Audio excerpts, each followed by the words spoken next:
So for the next problem, not everyone pays the same price for the same model of a car.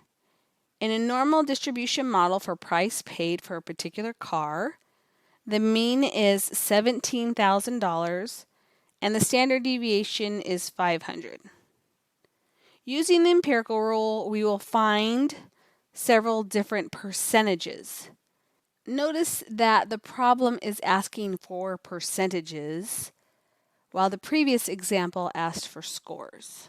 I think for this problem, I'll use the empirical rule to label the distribution and all the scores, and then I'll use those scores to find the percentages. So I'll first start by drawing the normal distribution and labeling the center, which is the mean, with the value 17,000.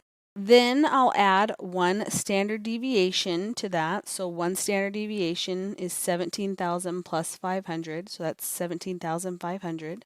Then I'll add another standard deviation, so 17,500 plus 500 is 18,000.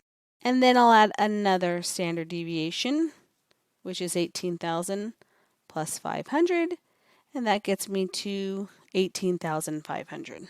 Now I'll subtract the standard deviations to label the scores below the mean.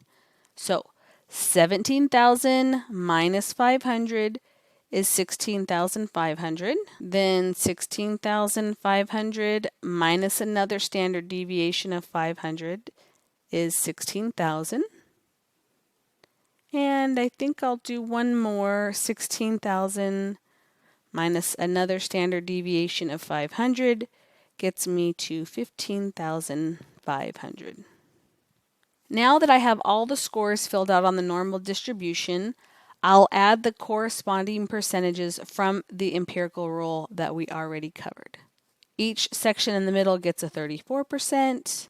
Then the next sections get 13.5%. Then the next sections get 2.35%. And then the tails get 0.15%. So now we can answer all the questions. For part A, we want to find the percentage of being between 16,500 and 17,500. Well, that involves these two sections here in the middle. So 34 plus 34 is 68%. The next part of the problem asks to find the percentage of buyers who paid between $16,000 and $18,000. And if we notice, from 17,000 up to 18,000, that's two standard deviations above.